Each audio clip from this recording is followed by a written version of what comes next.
Chapter 1. It's 4 in the morning, and the streets of Hollowmore are almost empty, except for stragglers from raves and glamour clubs making their way home to pass out. The lurid spotlights beaming up from the casinos and high-end hotspots across the dwell still paint the clouds pink and purple, swirling in hypnotic, unending patterns.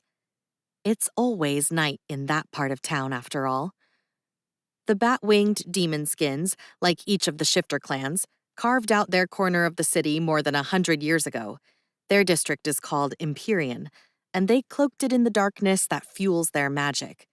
The sun never comes up over there, the lights never go out, the party never ends.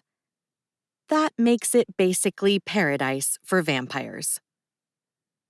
But when a bloodsucker turns up anywhere else in the city, the deep quiet before sunrise is their favorite time to slink out in search of prey. Which is why I'm the lone Arkanskin heading across town at this hour. Coasting on a high-altitude current keeps me well above the trickle of bat-winged demon skin flyers that venture outside their territory. And since the beat of my own feathered wings can stay shallow and quiet up here, I won't be noticed by any surface dwellers either, shifter or not. I poke my phone with numb fingers, confirming that I'm still on track toward my target. It's probably too much to hope that the icy howl of the wind in my face will soothe the headache pulsing behind my eyes. That dull throb has been there for days now. But the Hollowmore PD pays well and reliably, which is more than you can say for a lot of clients. I can't afford to turn down a job from them just because I picked up a shitty time to quit smoking. The address they gave me is north of the dwell, close to the clear line where patches of dark parkland interrupt the twinkling constellations of streetlights more frequently. That's Harahel, and it's clawskin territory. The police would have to come up with a lot more cash if they wanted to send me there. Unlike the shifters of the Arkanskin and Demonskin clans, the clawskins get more than just wings when they change. They take full, formidable animal forms, claws and fangs included. Nobody is interested in tangling with them. The rooftop where I finally touched down is in a neighborhood not claimed by any of the clans. Barrow Knoll, my phone labels it, helpfully flagging 3 nearby restaurants and a laundromat. I stuff the device back in my pocket and shift, shrugging my huge feathered wings away.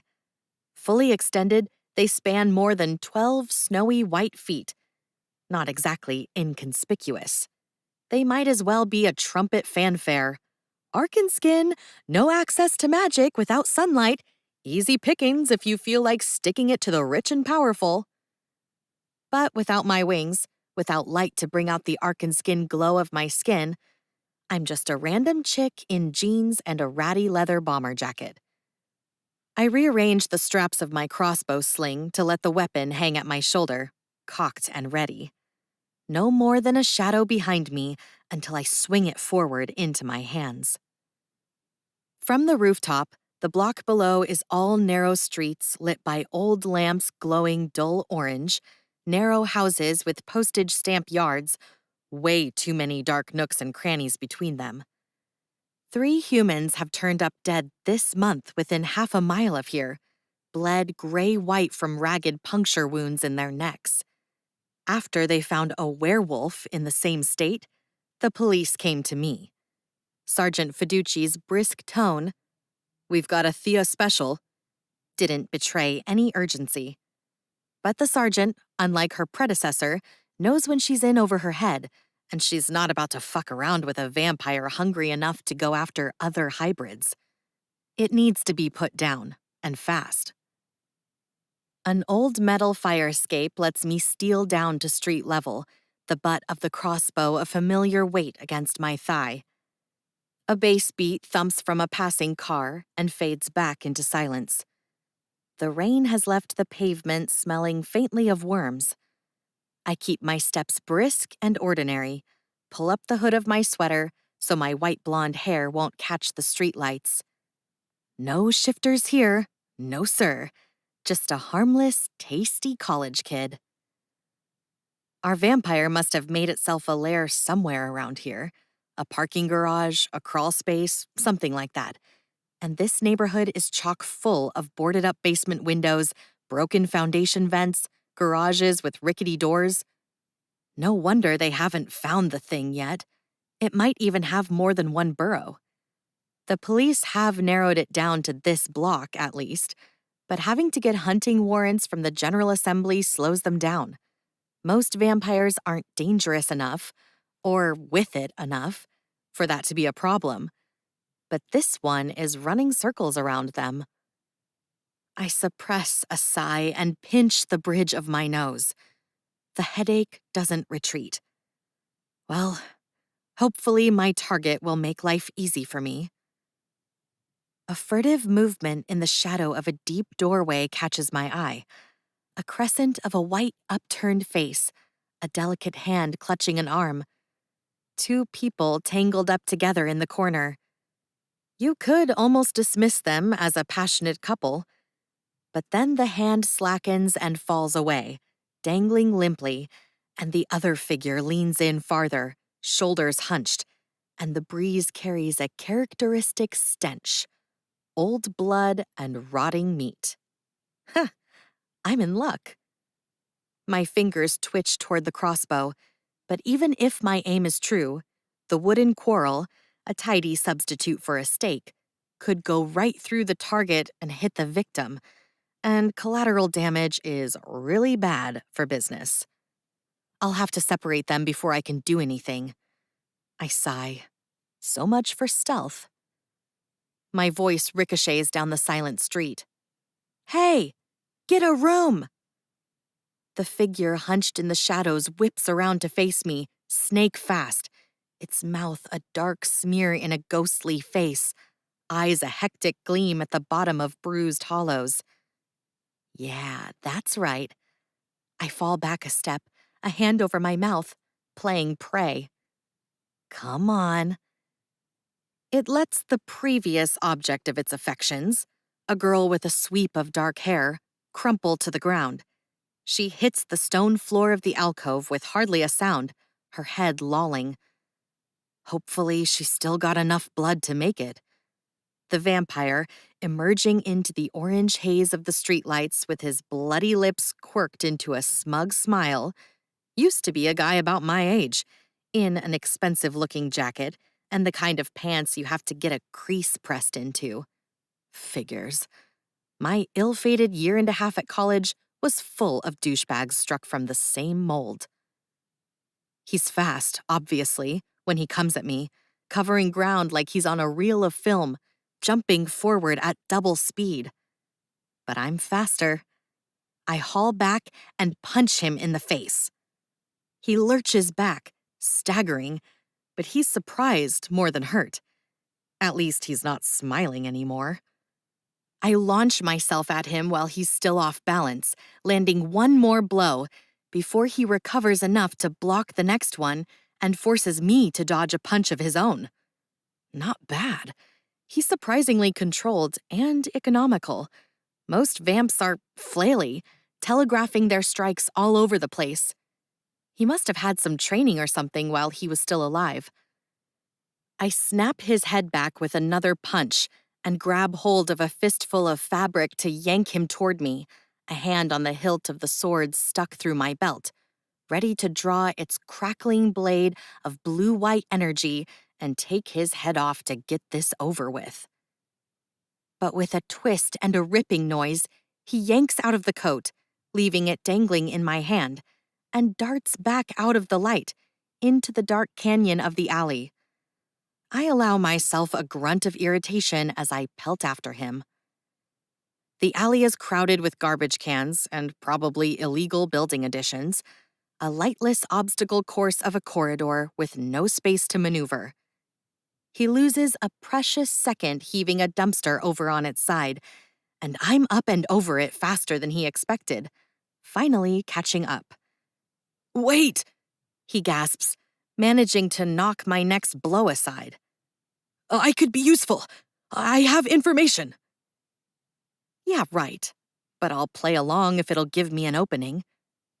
Oh, yeah? I flex my fingers. Like what? There are others like me, he pants. I know them. I can take you to them. Uh-huh. I edge closer, hand dropping to my sword hilt. He falls back. Keep talking, leech. I'm sure you're the toast of the vampire social scene. There have been meetings, he insists. Underground. Don't you want to know where? He thinks he's the first one to try wheedling his way out of a well-deserved grave, apparently. What a tool. There is no vampire social scene. No meetings. There can't be. Vampires are driven by need. They can't plan, they can't organize, and they're definitely not interested in each other's company. All they can focus on is blood, hot and fresh. And they'll throw each other under the bus to get at it without a shred of hesitation or remorse. Crabs in a bucket. I try for a considering face. Look, before I can turn my innocuous step forward into a lunge, he's sprung first, lips peeled back to expose pointed fangs, and I'm bowled ass over tea kettle, something snapping horribly beneath me. The crossbow. Shit. High walls and barred windows and someone's sad string of twinkly patio lights whirl around me as I tuck into a painful roll, ramming the reinforced toes of my boots into the vampire's gut and launching him over my head and into the dumpster with a crash. And I don't need the sword after all. I have those patio lights. Solar patio lights. I fling an expert lance of will at those dim flickering bulbs, and a ray of light, sunlight, white and searing, arrows back. My target barely has time to spasm into a rictus of agony before he's gone, transmuted into falling ash in an instant crackling hiss. I'm left sprawled full length on the ground, gasping scorched air, and spitting out sifting flakes of fried vampire. Oh dear. I'm up on my elbows before I realize the drawling voice is speaking in my head. I seem to have missed the show. Hero. I drag myself to my feet, probing at my bruised back and wincing. How many times do we have to have this conversation?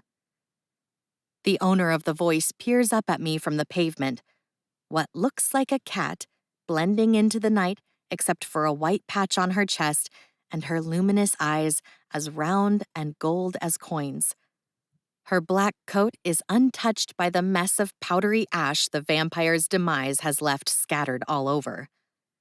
It is a tiresome one, Herodotus agrees, flicking her tail disdainfully. But if you insist on revisiting the subject, I shan't stop you. Stay home. I lean over her for emphasis. She yawns extravagantly in response. You're going to get one of us killed. You seem to be managing that part adroitly enough yourself. I'm still here, aren't I? Hero, losing interest, turns her attention to nosing around in the vampire's crumpled clothes. Ah, she sighs, and her fur brightens momentarily, as if a light were shining on her from somewhere. Delicious. Considerate of you to leave scraps for me. Knock yourself out. I pull my phone from my pocket. The screen is spiderwebbed with fresh cracks. I knew I should have shelled out for that protection plan.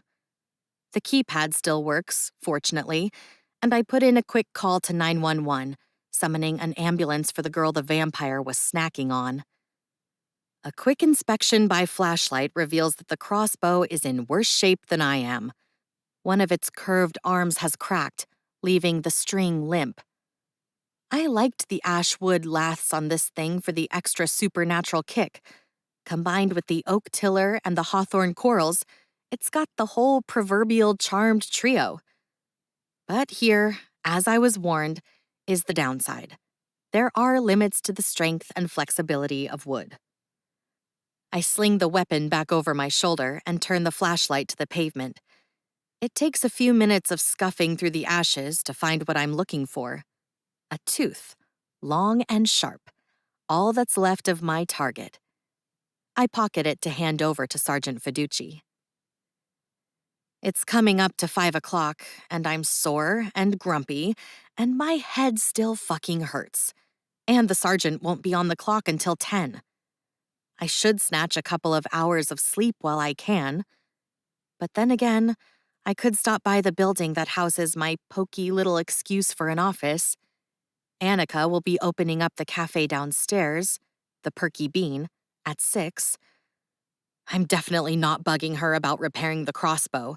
She's got a backlog a block long as it is.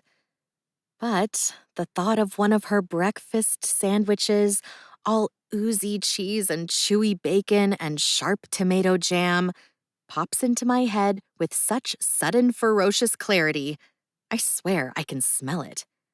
My stomach growls. I'm getting a bite to eat at Annika's, I tell Hero, who's still prowling around the alley, glowing faintly in the dark as she laps up the residue of my magic. Are you coming? Hero, licking her lips as she finishes her meal, doesn't even turn around. Her tail twitches once in lazy dismissal, and she winks out of sight. That's a cat she for you.